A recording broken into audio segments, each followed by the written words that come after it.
ہر طرح کی جملہ پریشانیوں سے محفوظ و مامون فرمائے، ہمارا شمار سیدہ کے طرفداروں میں، امیر المومنین کے پیروکاروں میں اور مولا شبیر کے عزاداروں میں فرمائے۔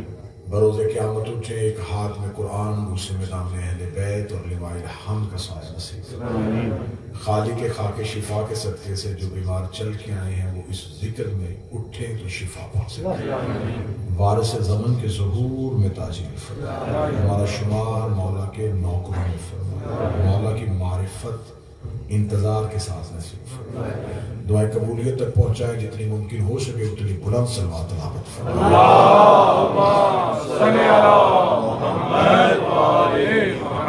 اجازت ہے ذکر شروع کیا جا سکتا ہے۔ کل کی مجلس یقیناً اذہان عالیہ میں محفوظ ہوگی۔ کل مجلس میں جو احباب غیر حاضر تھے ان کے لیے تمہیداً مختصراً بیان کروں کہ کل کی مجلس میں ہم نے آغاز کیا اللہ کے قرآن سے، اس آیت سے کہ میں نے جن اور انسان کو خلق کیا ہے صرف عبادت کے لیے۔ اور کل کی ابتدائی مجلس میں ہم نے کوشش کی کہ ہم سمجھیں کہ خدا ہم سے عبادت چاہتا کیا ہے۔ پہلے کل کی مجلس تمہید میں اسی مرحلے پہ گزر گئی کہ جس کی عبادت کر رہے ہیں اس خدا کا تصور کیا ہے۔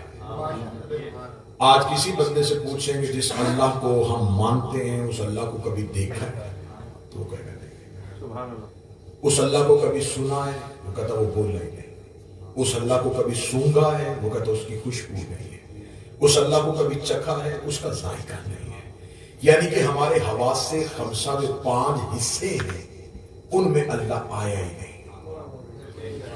ہر چیز ان 5 حصوں میں سے کسی ایک حص میں ہوتی ہے، یا وہ دیکھی جا سکتی ہے، یا وہ سونگھی جا سکتی ہے، یا وہ چکھی جا سکتی ہے، یا اس کو اس سے بولا جا سکتا ہے، یا اس کو مس کیا جا سکتا ہے۔ یہ 5 حصوں میں ہے ہی نہیں، پھر بھی اللہ ہے۔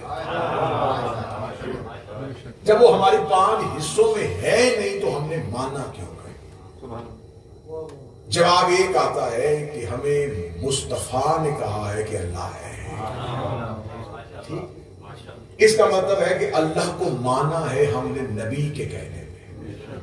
تمہید میں ساتھ دیجیے گا، ہم نے پروردگار کے کہنے، مصطفیٰ کے کہنے پہ نہ دیکھا ہوا اللہ مان لیا، دیکھا نہیں مان لیا۔ کیوں؟ مصطفیٰ نے کہا۔ جس کے کہنے پہ نہ دیکھا اللہ مان لیا، اس کے کہنے پہ غدیر سے دکھایا ہوا ہاتھ کیوں نہیں؟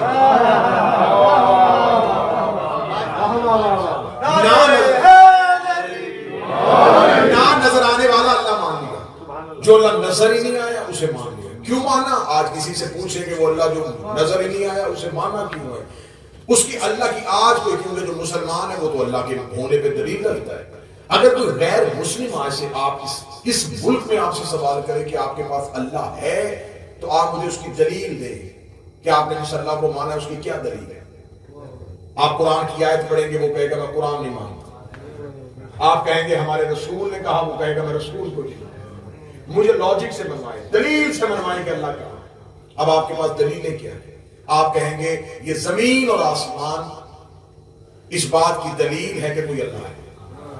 تھوڑا بولیں گے آپ میرے ساتھ؟ یہ ہوائیں چل کے بتاتی ہیں کہ کوئی اللہ ہے، یہ بارش برس کے بتاتی ہے کہ کوئی اللہ ہے، انسان خلق ہو کے بتاتا ہے کہ کوئی پیدا ہے، انسان مر کے بتاتا ہے کہ کوئی مار رہا ہے، انسان رزق لے کے بتاتا ہے کہ کوئی کھلا رہا ہے۔ اس کا مطلب ہے کہ آپ نے اللہ ذات سے نہیں پہچانا، آپ نے اللہ نشانیوں سے پہچانا۔ آپ کے پاس چند نشانیاں ہیں جو آپ کے پاس اللہ ہونے کی دلیل ہے۔ میں بات مشکل کرنے لگا ہوں، سروں سے نہ گزارنا، دلوں میں اتارنا۔ جن نشانیوں سے آپ نے اللہ پہچانا ہے ان میں سے ایک کام بھی اللہ خود نہیں کرتا۔ ہوائیں فرشتے چلاتے ہیں، بارش فرشتہ برساتا ہے، ملک الموت روح قبض کرتا ہے، میکائیل رزق مانتا ہے، جبریل وحی لے کے آتا ہے۔ تو اس کا مطلب ہے کہ جن نشانیوں سے آپ نے اللہ پہچانا وہ کام اللہ نہیں کرتا، اللہ کے فرشتے کرتے ہیں۔ اور جو کام یہ فرشتے کرتے ہیں، جو فرشتے یہ پورا نظام چلا رہے ہیں، وہ علی کے دروازے پہ کبھی درزی بن کے، کبھی بھکاری بن کے، کبھی فقیر بن کے، کبھی یتیم بن کے آتے ہیں۔ اب ہم سے پوچھو گے ہم نے اللہ کیسے پہچانا ہے؟ جب علی جیسا امام سر سجدے میں رکھتا ہے تب پتہ چلتا ہے یہ علی اور ہے، وہ علی اور ہے۔ ہم نے توحید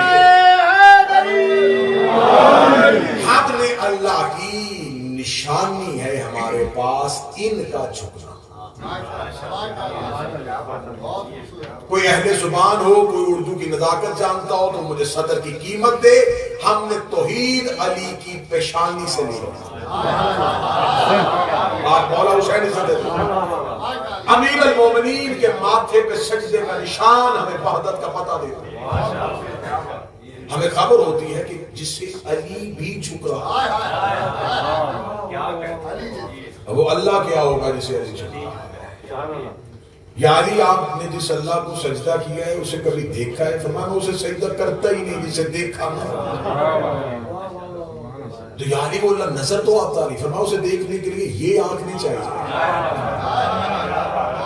وہ اس آنکھ سے نظر نہیں آتا. اس کا مطلب ہے کہ آئیے اب دیکھتے ہیں تصور توحید میں نے آپ کے سامنے بیان کر دیا. کل میں نے اس اگلے مرحلے پہ آپ کو چھوڑ کے گیا تھا کہ اب ہم نے دیکھنا ہے کہ خدا ہم سے عبادت چاہتا کیا ہے. عبادت چاہتا ہے وہ معرفت کے ساتھ. کل میں نے معرفت کا پہلا زینہ آپ کے سامنے پڑھا تھا. آئیے آج آپ سے پوچھتے ہیں کہ آئیے قرآن سے پوچھتے ہیں کہ میرے اللہ تو ہم سے کون سی عبادت چاہتا ہے.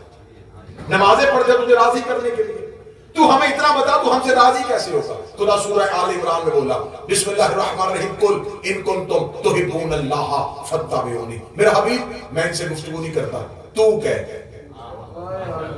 ان کنتم ان لوگوں سے تحبون اللہ, یہ وعدہ کرتے ہیں کہ ہم اللہ سے محبت کرتے ہیں. انہیں کہہ دے مجھے تمہاری محبتوں کی ضرورت نہیں, فاتبعونی یہ تیری اتباع کرے, یہ تیری اتباع کرے. اور پھر آگے خدا نے کیا کہا کہ یہ تیری اتباع کریں گے پھر مجھے ان کی محبت کی ضرورت نہیں. یحببکم اللہ, میں خود ان سے محبت کروں گا.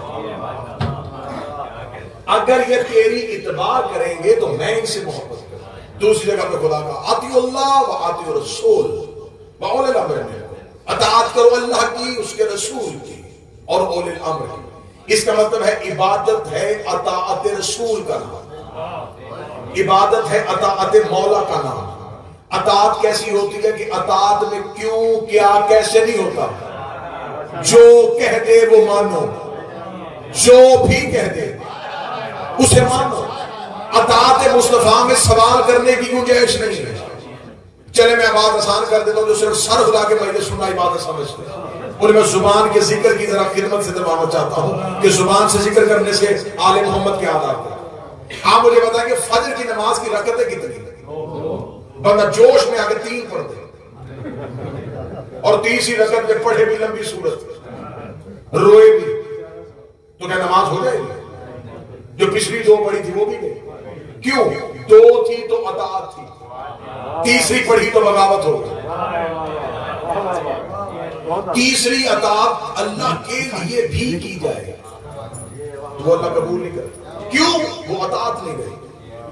متوجہ ہے میری بات؟ وہ بغاوت ہو گئی. 2 تھی تو اطاعت تھی, تیسری تھی تو. چلے میں بالکل سادہ مثال دے دیتا ہوں تاکہ جو تھوڑے مجھ جیسے کم پڑھے لکھے ہیں وہ سمجھیں. مرغ حلال ہے کہ حرام ہے؟ بیگ صاحب حلال ہے, حلال ہے اگر تکبیر نہ پڑھی جائے. ابھی تو آپ نے کہا تھا حلال ہے. مرغ تو نہیں بدلا نا, وجہ کیا ہوگی, شرط کیا ہے؟ بول پڑے تکبیر. اس کا مطلب تکبیر تھی حلال, تکبیر نہیں تھی. اس سے زیادہ آسان کرنا میرے پاس میں نہیں ہے. جیسے بغیر تکبیر کے حلال مرغ حرام ہو جاتا ہے, بغیر 14 کی اطاعت کے حلال عبادت حرام ہے.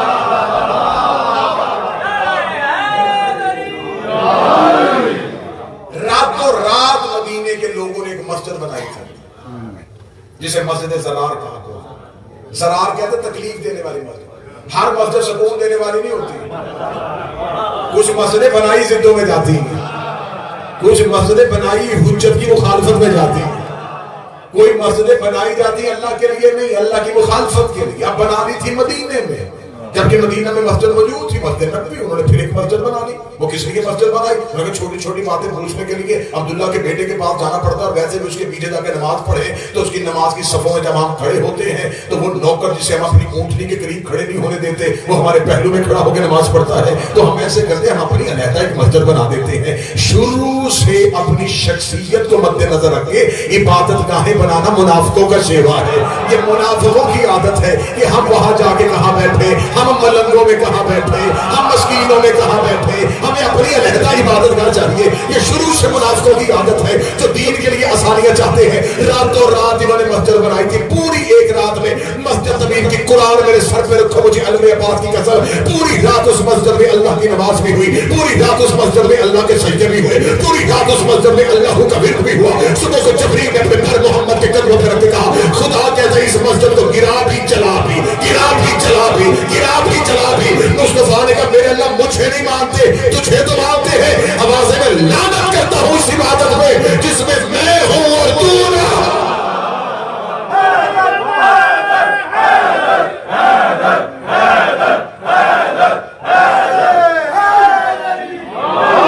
مجھے ان سجدوں کی ضرورت نہیں، مجھے ہے تیری اطاعت کی ضرورت. تو اطاعت کروا، یہ تیری اطاعت کر کے پڑھے تو مجھے قبول. بات یہاں تک رک گئی کہ دین ذاتی سوچ کا نام نہیں، عبادت مصطفیٰ کی اطاعت کرتا ہے. جو وہ کہے، ایک سیکنڈ اور ایک منٹ کا ہیر پھیر بھی اطاعت میں نہیں ہے. 6:13 میں روزہ کھولنا ہے نا تو 12 نہیں کرنے، ایسا ہے یا نہیں؟ یہ منٹوں میں اطاعت تولی جا رہی ہے. اب اطاعت اور کیا ہوتی ہے، تھوڑا آگے چلیں.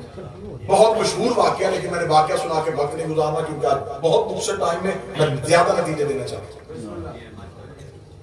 آپ کا سنایا واقعہ، ایک شخص نماز پڑھ رہا تھا، رسول نے اسے حالت نماز میں آواز دی. عبداللہ ابن ابی اس کا نام تھا. رسالت امام نے اسے آواز دی، اس نے نماز تیز کر دی. رسول نے پھر حالت نماز میں ہی بلایا، وہ پھر نہیں آیا. رسول نے 30 بار بلایا. جب نماز ختم کی تو رسول کے پاس لبیک یا رسول اللہ. رسول کی بات نہ مان کے لبیک کہو تو کوئی فائدہ نہیں. لبیک کہنے کے لیے رسول کی ہر فعل میں اطاعت کرنی پڑتی ہے. لبیک یا رسول اللہ. مثال جب آپ نے جب میں نے پہلی آواز دی کیوں نہیں آیا؟ یا رسول اللہ نماز پڑھا. مثال جب آپ نے کہا سکھائی کس نے سکھائی؟ تو نے اللہ دیکھا ہے؟ نہیں. کس نے بتایا؟ آپ نے. تو جس نے بلایا اس نے بتایا. میرا بتایا اللہ مان لیا، میری آواز پہ کیوں نہیں آیا؟ اب وہ بھی اس نے بھی آگے سے تیزی کی. میں تیزی پڑھوں گا، وہ تیزی آپ کو آج بھی نظر آئے گی. وہ تیزی سنے گا بابا جی. اس نے کہا جی یا رسول اللہ میری نماز میں مجھے آواز آپ کی سنی تھی، آپ مجھے بلا رہے تھے، لیکن میرے ذہن میں خیال آیا نماز ہے اللہ کی،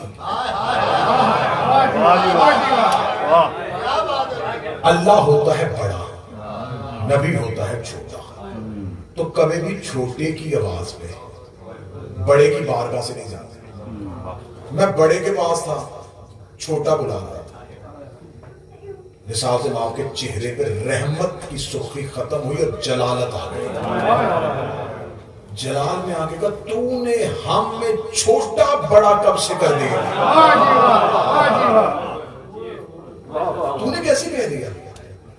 مثال سے آپ کے چہرے پہ تیور بدلے فرمایا یہ تیرے ذہن کی اختراع نہیں، یہ تیرے اندر سے ابلیس کی آواز ہے.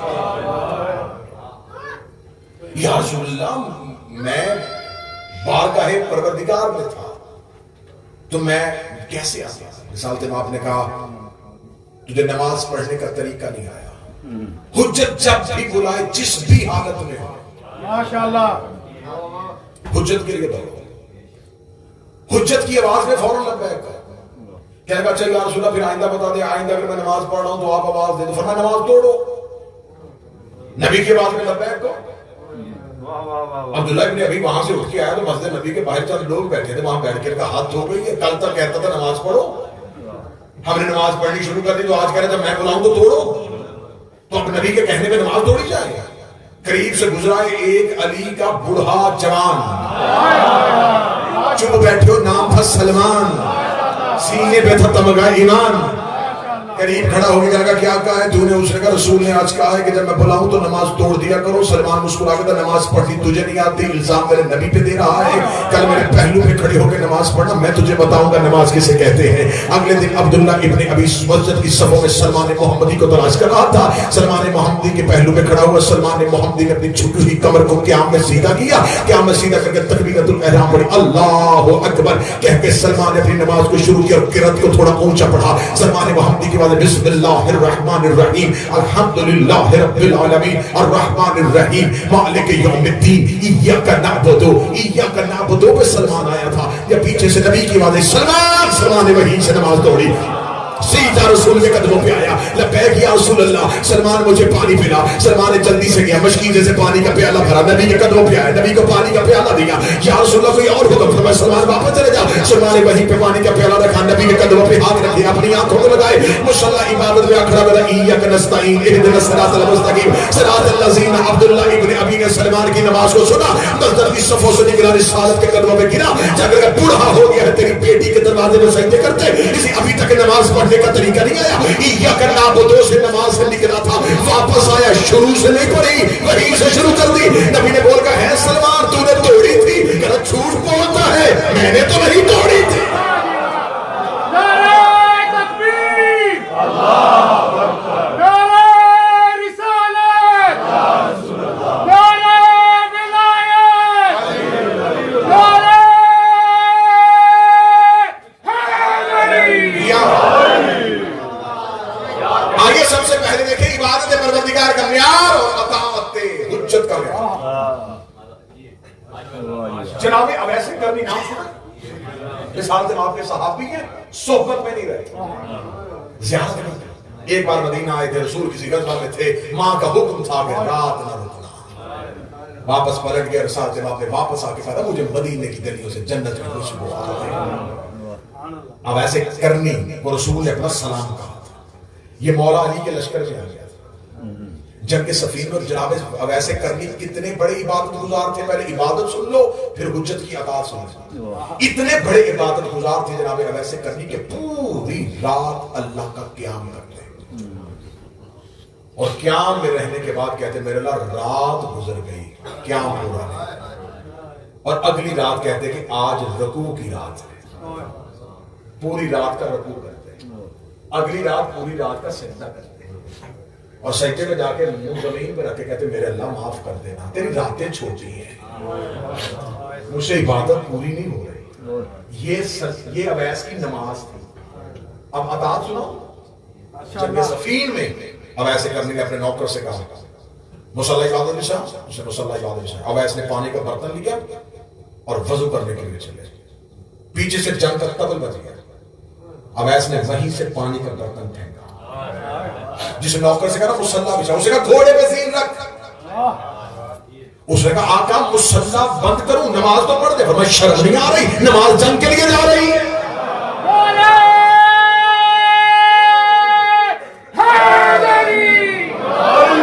عبادت تب تک عبادت ہے جب تک حجت کی اطاعت میں۔ کبھی بھی میری قوم کے نوجوانوں کبھی بھی حجت کا مقابلہ عبادت سے نہ کرنا، لکڑی کی تلوار لوہے کی تلوار سے نہیں ٹکراتے۔ عزاداری امام حسین کا مقابلہ کیوں آپ عزاداری کا مقابلہ نماز سے کریں؟ عزاداری کا اپنا مقام ہے، نماز کا۔ اور باتیں وہ بندے کر رہے ہیں جن کو خود بھی فقہ کا نہیں پتا۔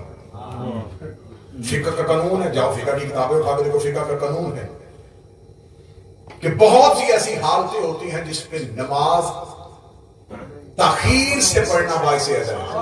ماشاءاللہ۔ ان میں سے پہلی حالت یہ ہے کہ تم سفر میں ہو تو نماز کے لیے رکنا چاہتے ہو کہ میں سفر روکوں اور نماز پڑھوں، تو شریعت فقہ کہتی ہے کہ پہلے اپنا سفر جاری رکھ، تاخیر سے پڑھ لینا۔ کیوں تاخیر سے پڑھ لینا؟ ہو سکتا ہے تو اپنی منزل پہ پہنچ جائے اور تجھے قصر کی بجائے پوری مل جائے۔ کسر پڑے گا تو توڑے گا نا نماز کو، تو ہو سکتا نہ توڑنی پڑے پوری مل جائے، لہذا تخیر سے پڑھ لینا زیادہ اجر ہے۔ شریعت محمدی میں ہے کہ شیر خار بچے کی ماں بچے کو دودھ پلا رہی ہو، اذان ہو جائے، فقہ کہتی پہلے دودھ پلاؤ۔ جہاں اللہ عام بچے کا نماز سے مقابلہ نہیں کر رہا، پتہ نہیں کہاں تک بات پہنچی ہے، کس نے سنی؟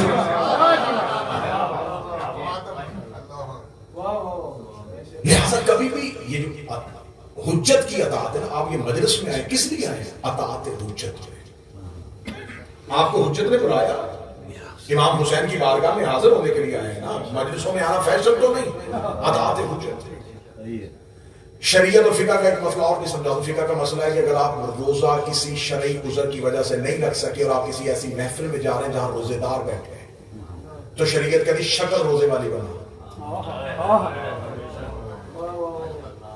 اس لیے شکل روزے والی بنا کہ تو روزے داروں میں جا رہا ہے۔ اگر گھر سے آ جاتے ہو اور عزاداروں میں بیٹھتے ہو، میں منت کر کے کہہ رہا ہوں عزاداری کر نہیں سکتے تو شکل عزاداروں والی بناؤ۔ اور اس کے لیے میرے پاس نص ہے رسول کی حدیث، رسول کہتے ہیں اگر حسین کو کوئی روئے رلائے یا رونے والی شکل بنائے تو اس پر بھی جنت واجب۔ فقہ کا ایک اور قانون پڑھو، نماز گھر میں پڑھو اجر اور، مسجد میں پڑھو تو اجر اور، جماعت کا اجر اور کیوں؟ اس لیے کہ جماعت کے ساتھ پڑھے، ایک اکثریت میں پڑھے، خدا نے اجر، نماز گھر میں بھی اللہ کی تھی، جماعت میں بھی اللہ کی، نماز نہیں بدلی، حالت بدل گئی، وہاں اکیلے تھے، یہاں جماعت کے ساتھ، تو خبردار کوئی شیعہ یہ نہ سمجھے گھر میں بھی مجلس سنی جا سکتی ہے۔ میں آج کے دور کے مسائل پڑھ رہا ہوں، آج کے دور کے مسئلے بیان کر رہا ہوں۔ گھر میں بیٹھ کے کہتے ہیں حسین کو آن لائن عزاداروں کی ضرورت نہیں، حسین کو نہیں چاہیے وہ آن لائن عزادار، وہ جو کہے گھر میں بیٹھ کے ٹی وی پہ بھی مجلس سنی جا سکتی ہے، میں موبائل فون پہ بھی مجلس سن رہا تھا، ضروری تو نہیں ہے کہ بندہ امام بارگاہ میں سن لی تو مجلس ہی ہوتی ہے۔ اگر حسین کو ایسے عزاداروں کی ضرورت ہوتی تو جو کوفے میں بیٹھے ہوئے تھے وہ حسین کو مار رہے تھے، علیہ السلام وہی بنے جو حسین کے ساتھ کھڑے تھے۔ لبیک یا حسین، لبیک یا حسین، لبیک یا حسین، لبیک یا حسین، لبیک یا حسین، لبیک یا حسین، نعرہ حیدری، متوجہ بات، جیو جیو ماشاءاللہ۔ عزاداری کا مقابلہ، اطاعت حجت کا مقابلہ، نماز تمہیں ذات کو فائدہ دے گی، عزادار کی شبیر تمہاری نسلوں کو فائدہ دے گی۔ عزادار کی شبیر وعدہ پروردگار ہے، خدا نے کہا تھا قرآن میں تو نے میرا ذکر کیا میں تیرے ذکر کو پورا کروں، اس کے پاس بدل نہیں تھا، اس نے اپنا وعدہ مومن کے ذریعے پورا کرا۔ جب تم مجلس شبیر میں ہو تو تم وعدہ پروردگار پورا کر رہے ہو۔ نماز ہے اطاعت پروردگار، نماز ہے عبادت پروردگار، عزادار شبیر ہے تکمیل وعدہ پروردگار۔ عزاداری کا اپنا اجر ہے، نماز کا، نماز عبادت ہے، اطاعت حجت کا۔ ٹھیک ہو گیا؟ دوسرا مرحلہ ہے، آپ یہ بات سمجھ کے بڑی جلدی میں کہ عبادت اصل میں اطاعت حجت کا۔ چلے میں اطاعت حجت کی ایک اور منزل سمجھا دیتا ہوں معرفت کے اعتبار سے۔ سب سے زیادہ چیزوں میں جس دعا کے پڑھنے کا حکم ہے وہ دعائے معرفت۔ آپ اسے گوگل پہ جا کے سرچ کریں، آپ اس کو مفادی سے نکال لیں، آپ اس کو کسی بھی دعاؤں والی کتاب سے، صحیفہ کاملہ، صحیفہ سجاد سے نکال لیں۔ آپ ذرا دعائے معرفت کھولیں تو آپ کو پتا چلے کہ حجت کسے کہتے ہیں۔ اجازت دیں میں دعائے معرفت سے دعائے معرفت، بسم اللہ الرحمن، اللہم اعرفنی نفسک، میرے اللہ مجھے میری معرفت عطا، جسے کل کی تقریر کیا، میرے اللہ مجھے میری ذات کی معرفت عطا، لم اعرف نفسک فإنک ان لم تعرف نبیک، اگر مجھے میری ہی معرفت نہیں ہوئی میں تیرے نبی کی معرفت کیسے کروں؟ میرے اللہ مجھے میری پہچان عطا کر، اگر میں نے خود کو ہی نہ پہچانا تو میں تیرے نبی کو کیسے پہچانوں؟ میں حجت سمجھا رہا ہوں. پھر آگے اللہم اعرف النبی، میرے اللہ مجھے نبی کی معرفت عطا کر. اگر میں نے نبی کو نہ پہچانا میں تیری حجت کو کیسے پہچانوں؟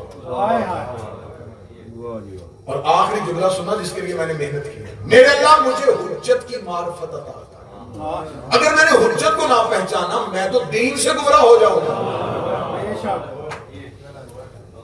حجت کی معرفت نہ رکھنا ضلالت عن دینی، میں تیرے دین سے گمراہ ہو جاؤں گا. گناہگار نہیں، گمراہ. رسول کے آنے سے پہلے عرب کا معاشرہ گناہگاروں کا معاشرہ نہیں تھا، گمراہوں کا معاشرہ تھا. یعنی کہ گمراہ تھے، نہ ان کے پاس اللہ تھا، نہ ان کے پاس نبی تھا، نہ ان کے پاس قرآن تھا، نہ ان کے پاس کسی فرشتے کا علم تھا. وہ گمراہ تھے. اس لیے تو خدا نے کہا ہے هو الذی بعث فی الأمیین، میں نے تمہیں علم بھیجا ہے تاکہ تم انہیں آیتیں پڑھ کے سنائے، کتاب اور حکمت کی تعلیم دے تاکہ ان کو گمراہی سے بچائے. اس کا مطلب ہے عرب کے وہ لوگ گمراہ تھے جن کے پاس اللہ نہیں آیا تھا. دعائے معرفت میں بندہ کہتا ہے اگر میں نے حجت کو نہ پہچانا تو اس کا مطلب میں نے اللہ کو نہ پہچانا. جب اللہ ہی کو نہ پہچانا تو پھر نماز کس کی؟ اس کا مطلب ہے کہ آخر میں نقطہ یہاں پہ آ گیا کہ حجت کی معرفت اصل میں عبادت پروردگار ہے. ٹھیک ہو گیا جی. جس نے حجت کو پہچان لیا وہ سمجھے کہ اسے نبی کو پہچان. غدیر کے موقع پہ رسالت مآب نے جب 1.25 لاکھ میں خطبہ دیا تھا نا تو سیدھے من کن تو مولا نہیں کہا. شیعوں کو صرف ایک ہی جملہ یاد ہے، من کن تو مولا. 3.5 گھنٹے رسول نے علی پڑھا تھا. ہم 1 گھنٹہ فضائل پڑھتے ہیں، آگے سے داد نہ آئے تو پریشانی ہو جاتی ہے. کس مجمع میں 3.5 گھنٹے اس مجمع میں علی پڑھا.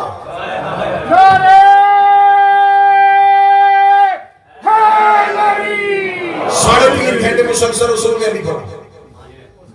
چلے میں بالکل آخری نقطہ پڑھ دیتا ہوں. من کنتوں سے میں پہلے دن سنے کا رسول نے کہا النبی اولا بالمومنین من انفسہم، نبی مومنوں کے نفسوں پہ ان سے زیادہ حق رکھتا ہے.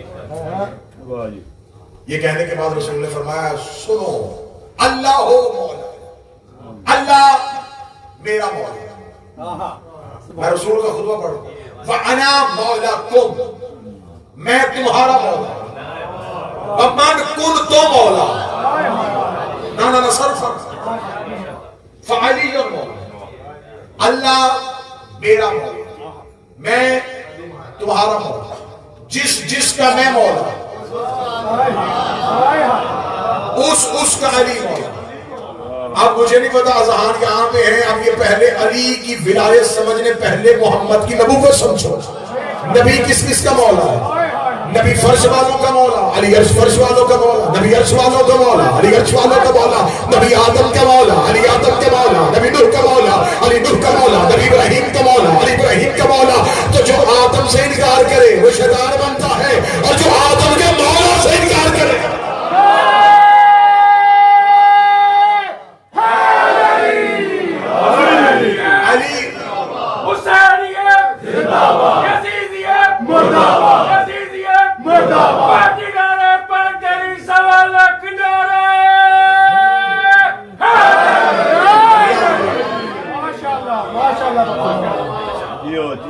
اب رسول کا خطبہ سننا. رسول نے کیا کہا، میں پھر بار بار اس بات کو ریپیٹ کروں گا تاکہ ذہنوں میں بالکل نقش ہو جائے. اللہ میرا مولا، میں تمہارا مولا. جس کا میں مولا اس کا علی مولا. اللہ میرا مولا، میرا. ذرا دین سمجھنا، ذرا دین سمجھنا. عبادت کسے کہتے ہیں؟ میں آخری نتیجے پہ آ گیا ہوں. اللہ میرا مولا. رسول نے یہ نہیں کہا اللہ مولا کو، اللہ تمہارا مولا. اللہ میرا مولا، میں تمہارا مولا. جس کا میں مولا اس کا علی مولا. اس کا مطلب رسول سب کا مولا ہے، اللہ کا مولا نہیں. علی سب کا مولا ہے، اللہ کا مولا نہیں. اب جو علی کو مولا نہ کہے نا وہ خود کو توحید کے ساتھ شریک بنا رہا ہے. نعرہ تکبیر، نعرہ رسالت، نعرہ ولایت، نعرہ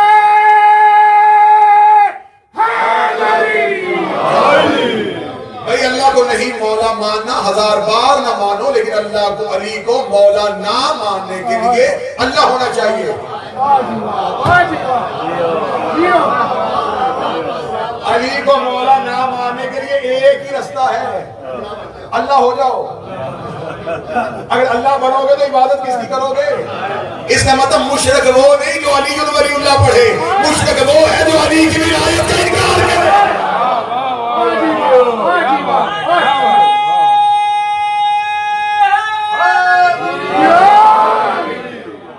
جب روش چل پڑی, جب منتر چل پڑی کہ جو فضائل پڑے مشرک. بڑا شوق ہے توحید پرست بننے کا تو آنکھوں میں آنکھیں ڈال. بات کر کے تم نے کس اللہ کو مانا؟ بتاؤ شرک کی تعریف کیا؟ دیکھا شرک کی تعریف ہے جو اللہ جیسا کسی کو مانے. تو جیسا وہ مانتا ہے جس کو پہلے کیسا بتاؤ. صدر آپ نے سروں سے گزاری کر. مثلا آپ کہہ سکتے ہیں کہ جو امام بارگاہ جیسا ہی ہے, بالکل ایسا ہی امام بارگاہ ہمارے گھر کے پاس ہے. اس کا مطلب ہے کہ آپ نے وہ بھی دیکھا ہے,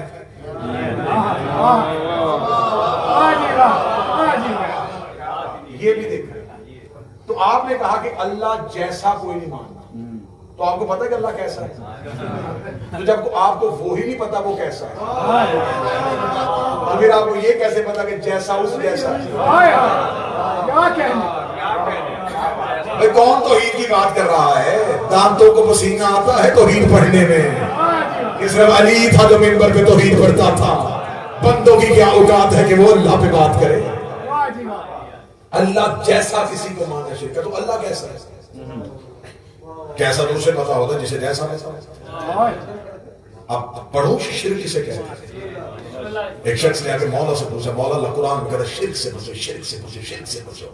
تو جس شرک سے بچا رہا ہے وہ شرک ہے کیا؟ فرمایا اس جیسا کسی کو ماننا شرک نہیں, ہم جیسا کسی کو ماننا شرک ہے. جس نے ہمارے ساتھ ہم جیسا برابر کسی کو مان لیا سمجھو اس نے شرک کر دیا. اس کا مطلب ہے کہ بندہ علی جیسا کسی کو بھی مان لے, چاہے وہ کوئی بھی ہو. اب مجھے نہیں پتا ناراض کوئی بھی ہو, علی امام ہے اور صرف علی ہی امام ہے. مولا علی ہی ہے اور صرف علی ہی ہے. اور جو علی جیسا کسی کو مولا مان لے, علی جیسا کسی کو امام مان لے, وہ مشرک ہو جاتا ہے. اور مشرک کی نماز نہیں ہوتی.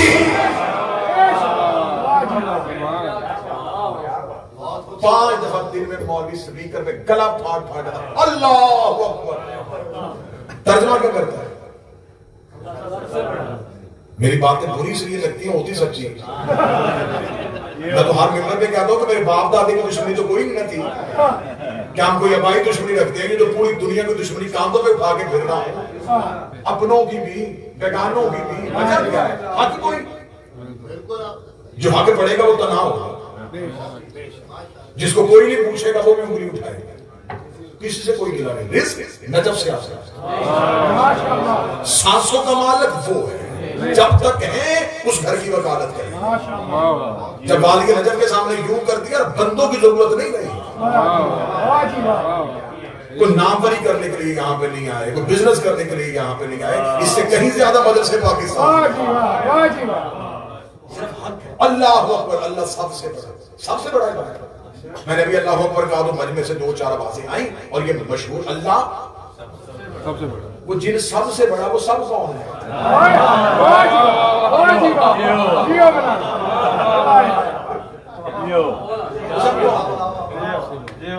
میں کسی کے پاس جاؤں گا, کسی دوست کے گھر جاؤں تو وہ مجھے اپنا فوراً اپنے بچوں کو بلائے گا, مولوی صاحب یہ میرا سب سے بڑا بیٹا ہے. جب اسے یہ نہ کرے کہ میرا سب سے بڑا بیٹا ہے تو پتہ چل گیا اس گھر میں کوئی چھوٹا بیٹا بھی ہے. ماں بیٹھے ہیں آپ حضور. اس کا مطلب ہے ہمیشہ سب سے بڑا وہاں کہا جاتا ہے جہاں کوئی اور ہو. تو پھر بتاؤ وہ کون ہے جن سے وہ بڑا ہے؟ اب اگر تم کہو گے اللہ زمین سے بڑا ہے تو بالکل اس کی مثال ایسے کہ جیسے میں کہوں آپ کا اسکاٹ لینڈ جو ہے وہ میری انگوٹھی سے بڑا ہے. یہ مثال بنتی ہے. آپ فوراً کہیں گے کہاں انگوٹھی, کہاں اسکاٹ لینڈ, کہاں زمین. کہاں اللہ، کہاں آسمان، کہاں اللہ؟ آپ کے پاس سب سے بڑی دلیل کیا ہے؟ آپ کی نظر میں سب سے بڑا کون ہے جس سے اللہ سے ملاؤ گے؟ پہاڑ سب سے بڑے ہیں، یہ بھی اللہ کے مقابلے میں ہے۔ زمین سب سے بڑی ہے، آسمان سب سے بڑا ہے۔ وہ ایک سنگل مثال لا کے دے جس کو تو اللہ سے ملا ہے کہ ان سب سے بڑا ہے۔ جب تیری عقل کو پسینہ آ جائے گا تو پھر میں بتاؤں کن سب سے بڑا ہے۔ جب یہ 14 جھکتے ہیں نا تو پھر وہ کہتا میں ان سب سے بڑا۔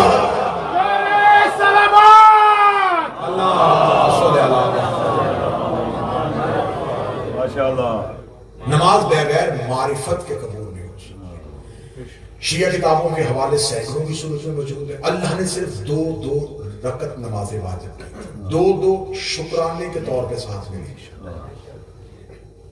2 رکعت نماز شکرانہ ہوئی مولا حسن کے آنے پہ، 2 رکعت نماز شکرانہ رسول نے پڑھی حسین کے آنے پہ۔ ظہر بھی 4 ہو گئی، عصر بھی 4 ہو گئی، مغرب 2 رکعت تھی، 1 رکعت پڑھی سیدہ کے آنے پہ۔ جب رسول نے کہا اِنَّا أَعْطَيْنَاكَ الْكَوْثَرَ، ہم نے تمہیں کوثر دی ہے، فَصَلِّ لِرَبِّكَ، رب کی نماز پڑھ۔ سیدہ وہ ہے جن کے آنے پہ رسول پہ بھی نماز واجب ہو جاتی ہے۔ ماشاءاللہ۔ اس سے آگے چلو، اس سے آگے بھی شیعہ کتابوں کے حوالے موجود ہیں۔ نمازیں کل کتنی ہیں؟ اور جو حدیث کے سامنے چادر کے نیچے تھے وہ کتنے ہیں؟ 5۔ اور جو سجدہ کرتے ہوئے اعضاء زمین میں لگتے ہیں وہ کتنے ہوتے ہیں؟ 7۔ 2 ہاتھ، 2 گھٹنے، 2 پاؤں کے انگوٹھے، 1 پیشانی۔ یہی وجہ کہ 7 اعضاء جو زمین پہ سجدے کی حالت میں لگتے ہیں وقت غسل میت، ان 7 اعضاء پہ کفور لگایا جاتا ہے۔ یہ 7 اعضاء ہیں جو سجدے، اور ہر نماز کی ہر رکعت میں کتنے سجدے ہوتے ہیں؟ 7 اور 7 کتنے ہوتے ہیں؟ 14۔ ماشاءاللہ۔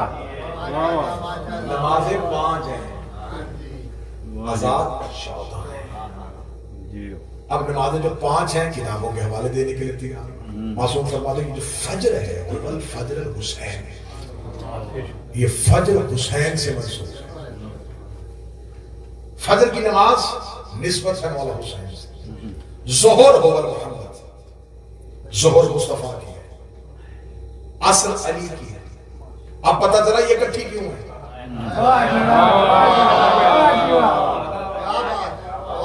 40 منٹ ہو گئے اور میں ہمت ان بندوں کی ہے جو 40 منٹ سے یوں کر رہے ہیں۔ مدرسے حسین میں ایسے ایسے کرو تو بڑھاپے میں سر ایسے ایسے ہی ہو جاتا ہے۔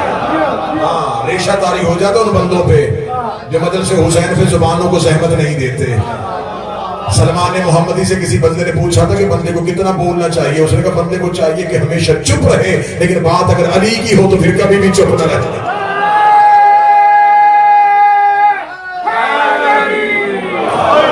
علی دل میں ہو تو زبانیں تو تختہ دار میں بول پڑتی ہے۔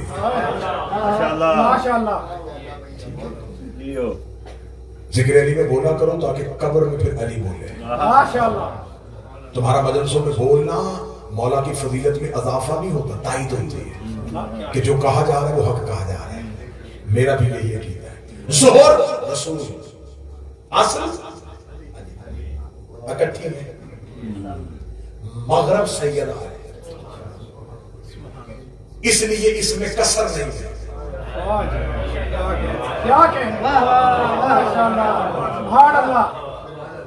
ظہر 4 ہے، کسر ہو 2 پڑھ لو۔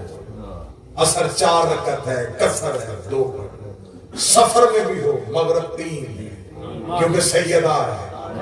اللہ سیدہ میں کسر برداشت نہیں کرتا، خدا سیدہ کے معاملے میں تقصیر برداشت نہیں کرتا، کیونکہ یہ وقت بھی وہی آ گیا ہے۔ مغرب کا شمار نہ دن میں ہے، مغرب دن میں نہیں گنی جاتی، رات میں بھی نہیں۔ مغرب کا 1 ہاتھ دن پہ ہوتا ہے، 1 رات پہ۔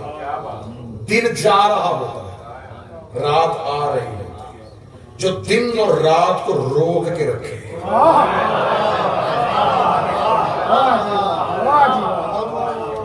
اسے کہتے ہیں مغرب۔ مغرب درمیان سے ہٹ جائے، رات دن ہو جائے، دن رات ہو جائے، جو رات اور دن کو روک کے رکھے اسے مغرب کہتے ہیں۔ مجھے نہیں پتا روحیں تمہارے اختیار میں رہیں گی یا علی کے اختیار میں۔ سیدہ ہے مغرب، ایک ہاتھ نبوت میں ہے، ایک ہاتھ امامت میں ہے، آخری نبی جا رہا ہے، پہلا امام آ رہا ہے۔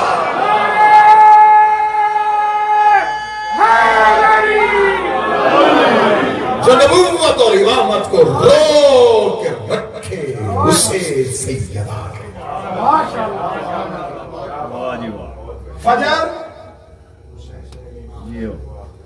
ظہر رسول، عصر مغرب سیدہ، عشاء حسن۔ دن ختم ہوتا ہے حسن سے، شروع ہوتا ہے سبحان اللہ۔ جب وفاتی الجنان اٹھا کے دیکھ لو، معصوم فرماتے ہیں دنوں کو گالیاں نہ دیا کرو، یہ ہمارے نام ہے۔ یہ آپ جن کو ہفتہ اتوار سوموار کہتے ہیں نا، یہ بعد میں رکھے ہوئے نام ہیں۔ عربی زبان یوم السبت، یوم الاحد، یوم الاثنین، معصوم فرماتے ہیں یہ ہمارے نام ہیں۔ جاؤ جا کے وفاتی اٹھا کے دیکھو، ہر دن ہر معصوم کے نام کیا آگے لکھا ہے۔ اس میں پہلا دن ہے ہفتہ رسول کا ہے، اگلا دن علی کا ہے، پھر آگے یوم الاثنین 2 کا دن حسن اور حسین کا دن ہے، پھر آگے 4 کا دن ہے سجاد و باقر و جعفر و قاسم کا دن ہے، پھر اس سے اگلا دن جو ہے وہ 5 کا دن ہے، پھر اس سے اگلا دن جو ہے وہ یوم الخمیس ہے۔ یوم الخمیس کہتے ہیں لشکر کا دن، اور عسکری کو بھی لشکر کہتے ہیں۔ اگلا آخری دن ہے جمعہ، معصوم فرماتے جمعہ ہے ہمارے آخری بیٹے کا نام، جو امت کو جمع کرے، جو امت کو اکٹھا کرے۔ تو 3-14 سے باہر مجھے نکال کے دکھاؤ، 14 سے باہر نکلو گے تو کہاں نکلو گے؟ پورا دن خدا نے 14 میں بند کیا۔ چلے اور آسان کر دو، تو یہ میں نے نماز سکھائی ہے نا کہ نماز کی رکعتیں، نماز کے اوقات، نماز کے وقت، بور تو نہیں ہو رہی؟ میں نے دنوں کے نام آپ کو بتا دیے کہ دن کس کس کے ساتھ پہنچا۔ سورج جب طلوع ہوتا ہے نا، آج بھی جو اتنے نوجوان بیٹھے ہیں، میں کسی گاؤں دیہات میں نہیں ہوں، میں ایک ایسی سرزمین پہ آپ سے مخاطب ہوں جہاں ہر بندہ علم پہ دسترس رکھتا ہے۔ آج کی ماہرین فلکیات کہتے ہیں کہ سورج جب نکلتا ہے تو وہ نکلتا ہے 9 منٹ پہلے، زمین پہ 9 منٹ بعد نظر آتا ہے۔ نکل پہلے آتا ہے، نظر 9 منٹ بعد آتا ہے۔ وہ کہتے ہیں کہ سورج کی پہلی کرن ہے نا، اسے سورج سے نکل کے زمین پر پہنچنے پہ اس زمین کے ٹائم کے مطابق 9 منٹ چاہیے، جسے لائٹ ایئر بولتے ہیں۔ جب وہ سورج سے نکلتی ہے تو 9 منٹ کا اس کا دورانیہ ہے، اس دورانیہ میں وہ سورج سے زمین تک پہنچے گی۔ 9 منٹ چاہیے پہلی کرن کو زمین پہ آنے۔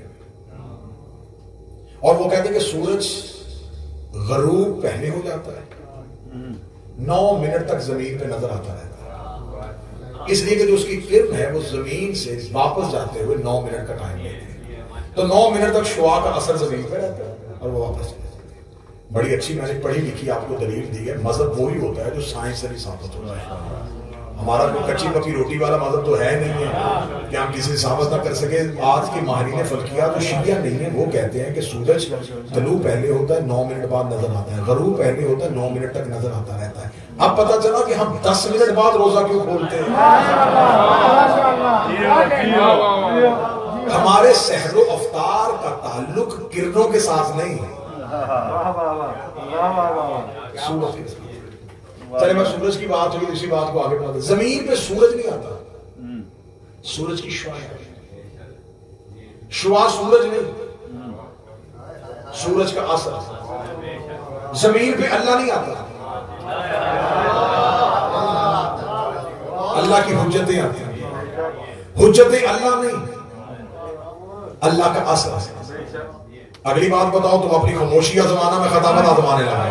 جیسے بغیر کرنوں کے سورج پہچانا نہیں جاتا، بغیر 14 کے اللہ بھی پہچانا نہیں جاتا.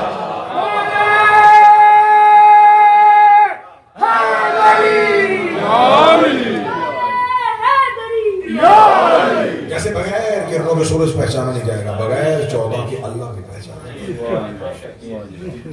کرنے سورج نہیں، سورج کا اثر ہے. کرنے سورج کی مخلوق نہیں ہے. 2-4 بندے تو میرا ساتھ، کرن نکلتی بھی سورج میں ہے، چھپ بھی سورج میں جاتی ہے. یہ صادر ہوتی ہے، یہ سورج کا نور لے کے نکلتی ہے. 14 الگ سے مخلوق نہیں ہے، یہ رب ہی کے نور سے نکلتی ہے. جب شام ہوتی ہے نا تو رات جب آتی ہے تو کرنیں چلی جاتی ہیں. جب کرن چلی جاتی ہے نا تو وہ سورج میں چھپ جاتی ہے اور زمین پہ اندھیرا ہو جاتا ہے. زمین پہ کرن نہ ہو تو اندھیرا ہوتا ہے.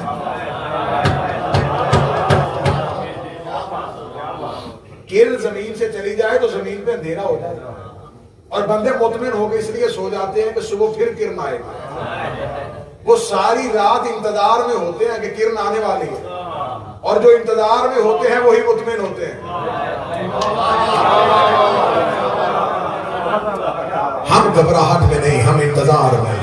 زمانے کے لیے اندھیرا ہے کہ اب کرن نہیں ہے، ہم انتظار میں ہیں. ہمیں پتا ہے ابھی ایک کرن آنے والی ہے جو دوبارہ زمین کو نور سے منور کر دے گی، عدل و انصاف سے بھر دے گی.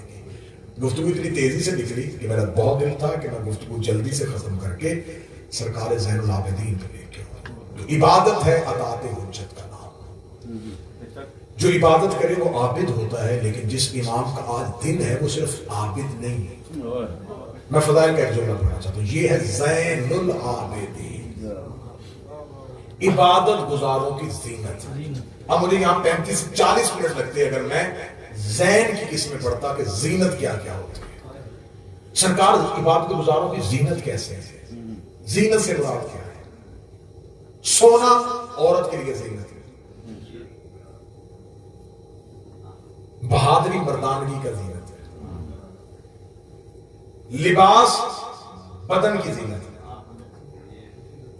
بدن کو جو خوبصورت کرتا ہے وہ لباس ہوتا ہے.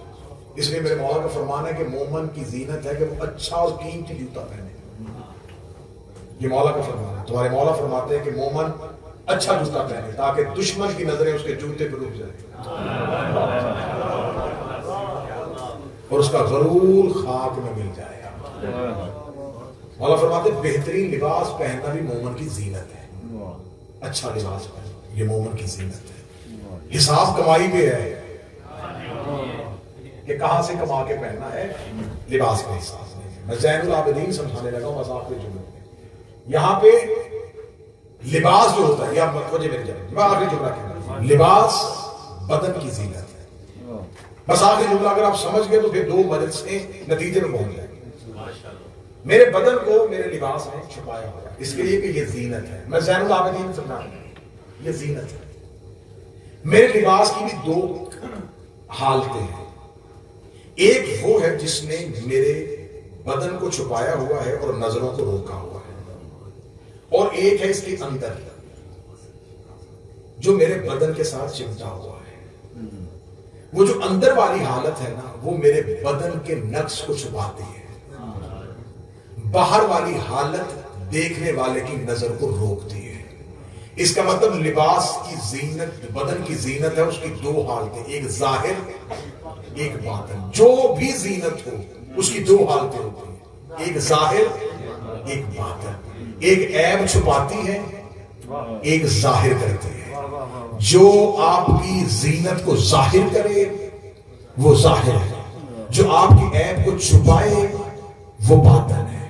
مولا ہے زین العابدین، یہ اللہ کی عبادت ظاہر کرتے ہیں اور مومن کی عبادت کی نقص کو چھپاتے ہیں. ہماری عبادتیں جہاں جا کے رکتی ہیں وہ زین العابدین ہے. یہ ہماری عبادتوں کے نقص کو چھپا کے جو توحید کی بارگاہ میں قبول کروا دے اس سے زین عبادت گزاروں کی زندگی. شام کے بازار میں رونے والا سجاد تھا. شہادت کی شب ہے تو میں کوشش کروں گا جتنا ہو سکے ذکر شہنشاہ کا ہو جائے. یہ وہ رات ہے جو مولا سید الساجدین نے تڑپ کے گزاری. کل والی شب زہر مل گئی حسین کے بیٹے کو. میرے سامنے اہل علم بیٹھے مجھے بول کے بتائیے کہ جب کسی انسان کو زہر مل جائے تو زہر سب سے پہلے اثر کہاں کرتا ہے؟ جگر پہ. تو جس کا جگر پہلے ہی شام کھا گیا. جب مولا سید الساجدین سے پوچھا جاتا مولا سب سے زیادہ مصیبت کہاں ہے؟ 3 بار حسین کا بیٹا کہتا الشام الشام الشام. مجھے شام کی گلیاں کھا گئے, مجھے شام کے موڑ کھا گئے. شب ایک ہے, شہادتیں 2 ہیں. میں کوشش کروں گا کہ ایک سطر اس بی بی کی بھی پڑھیں جس نے سیدوں سے وفا کی انتہا کی, نام جس کا فضا ہے. کبھی کوئی بی بی کے نام کے ساتھ لفظ کنیز نہ کہا کرے, کیونکہ جن کی تھی وہ بھی ماں کہہ کے بلاتے تھے. جب بادشاہوں نے ماں کہہ دیا پھر تیری میری اوقات کیا ہے کہ ہم شہزادی کے نام کے ساتھ کنیز کہیں. ہمارے لیے تو آقا زادی ہے, ہمارے لیے تو کریم ہے. اتنی وفا کی ہے اس نے حسین کے ساتھ. سادات و غیر سادات مجھے معاف کر دینا, پورے شام کے سفر میں اس نے علی کی بیٹی کا پردہ نہیں چھوڑا. ضعیفہ تھی میری شہزادی جناب فضا, اور پورے شام کے رستے میں بی بی کے سامنے ایسے دیوار بن کے کھڑی رہی ہے کہ جناب فضا نے اپنا پاؤں تبدیل نہیں کیا, پاؤں اٹھا کے نہیں رکھا. جب جناب فضا کے پاؤں کے نیچے سے زمین سرخ ہو گئی ہے نا تو علی کی عالیہ بیٹی رو کے کہتی ہے ماں پاؤں بدل لے. رو کے کہتی کیسے پاؤں اٹھاؤں, میں پاؤں اٹھاؤں کسی شرابی کی نظر تیرے قدموں میں چلی جائے. میں قیامت والے دن بطول کو جواب کیا دوں گی میں بھی زندہ تھی اور علی کی بیٹی کے قدموں کو کسی نے دیکھ لیا. آج بھی بی بی کا روزہ شام, جو شام کے ظاہر بیٹھے وہ میری گواہی دینا.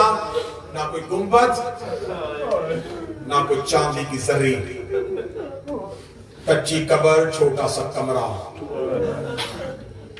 روزے کے باہر اس کمرے کے باہر لکھا یہ روزہ کنیز فاطمہ جناب فضا. مجھے بول کے بتاؤ کہ کیا شام کی حکومت نے بی بی کا روزہ بنانے کا نہ سوچا؟ حکومتوں نے کوشش کی, ایران نے کوشش کی, سب نے کوشش کی کہ فضا کا روزہ بنائے. جب روزہ بنانے کی تدبیر ہوتی ہے کسی نہ کسی کی خواب میں حکم دیتی خبردار میں زہرا کی کنیز سو, جب تک بقیہ میں رسول کی بیٹی کی قبر کچی ہے میری قبر.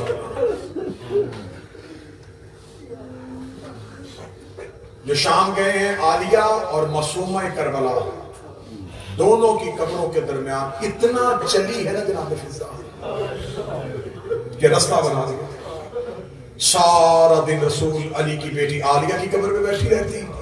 جیسے شام ہوتی نا, مجھ سید بیٹھا مجھے جملہ معاف کر دینا, جب شام ہوتی عالیہ کی قبر پہ اپنی زخمی پیشانی رکھتی, روگ کہتی اچھا علی کی بیٹی اب میں اس کی قبر پہ جا رہی ہوں جو آج بھی شمر کے تماچوں سے سہم.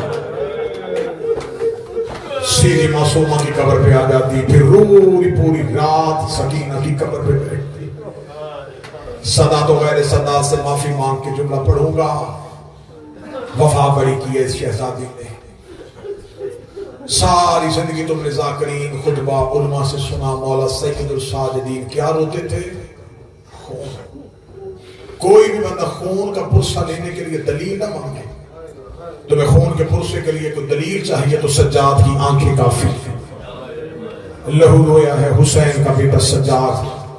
اب مجھ پہ سوال کرو کہ مولا سجاد خون روئے کب تھے؟ اکبر کو برچھی لگی, سجاد روئے لیکن خون نہیں. قاسم کی لاش گٹھری میں آئی, سجاد روئے لیکن خون نہیں. عباس کے بازو فرات پہ کٹے, سجاد روئے لیکن خون نہیں. اصغر پانی پی کے واپس آ گیا، سجاد روئے لیکن لہو نہیں۔ 13 ضربوں سے رسول کا بیٹا شہید ہو گیا، مولا سجاد روئے لیکن خون نہیں۔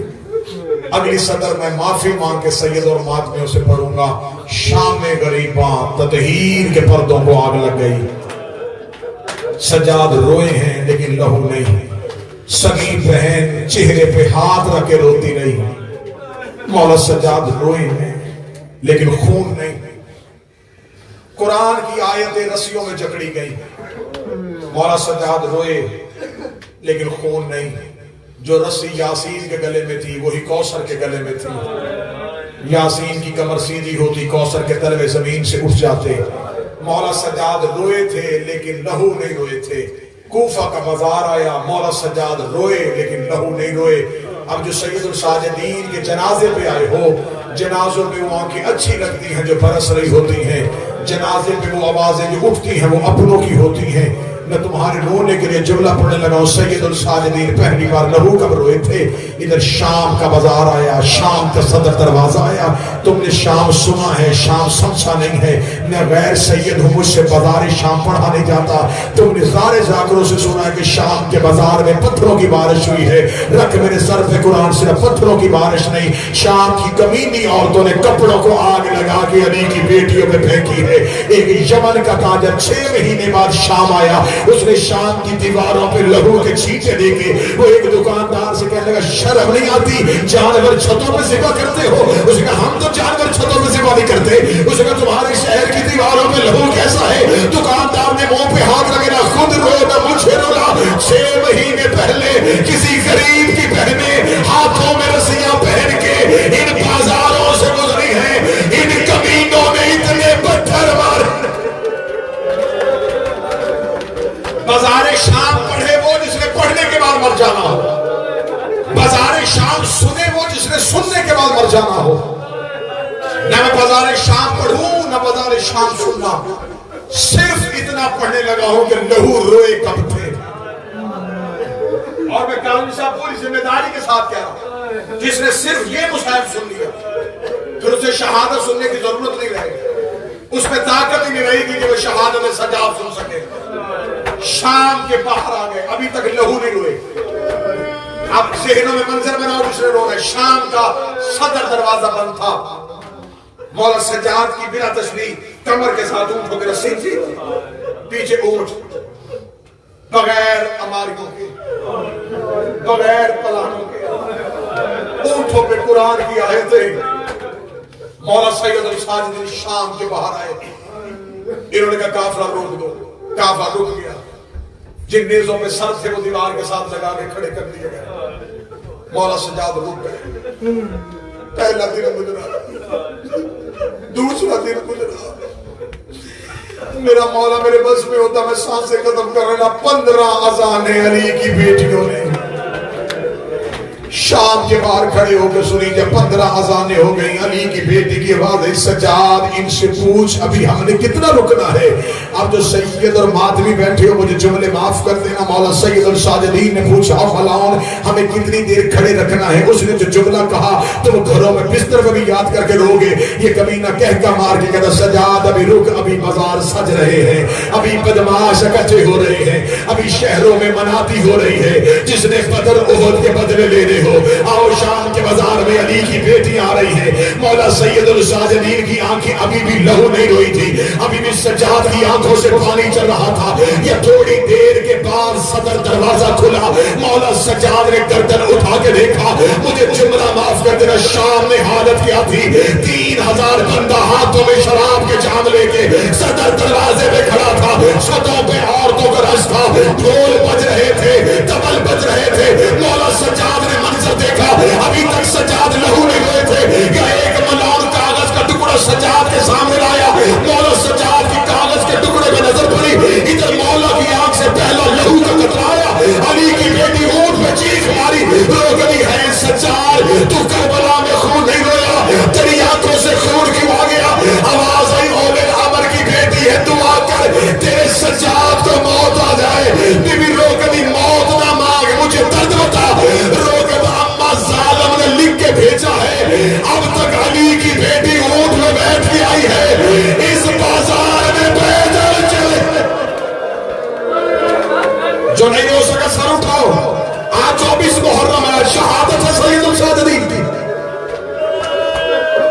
ظالم نے لکھا ہے اب تک علی کی بیٹی اونٹ میں بیٹھ کے آئی ہے، اس بازار میں پیدل چلے گی، میری شہزادی کو عباس جیسا چلا لایا۔ بی بی رو کہتی سجاد انہوں نے میرا اکبر مارا میں چپ رہی، انہوں نے میرا غازی مارا میں چپ رہی، انہوں نے 70 قدم پہ میرا حسین مارا میں چپ رہی، لیکن سجاد ان سے کہہ دے میں پیدل نہیں چلوں گی۔ اب کوئی سید زادہ مجھے ہاتھ اٹھا کے اجازت دے دے، اگلا جملہ سن سکو گے تو سن لینا، اگر طاقت نہ ہوئی تو اسی پہ جنازہ آ جائے گا۔ جدھر مولا سجاد نے جملہ کہا، ایک کمینہ تازیانہ لے کے سجاد کے قریب آیا، اس نے سجاد کی کمر سے کپڑا ہٹایا، اس نے ظلم کی پہلی سطر لکھی، حسین کی سکینہ اونٹ سے ایسے گری جیسے گھوڑے سے آواز گرا تھا، قریب آ کے نام آر میرا ایک سجاد بچا ہے، میری پھپھی امیر باپ کی بیٹی ہے، میں کربلا کے غریب کی بیٹی ہوں، وہ پیدل چلے نہ چلے میں پیدل چلتی ہوں۔ ادھر بی بی سکینہ پیدل چلنے لگی، سر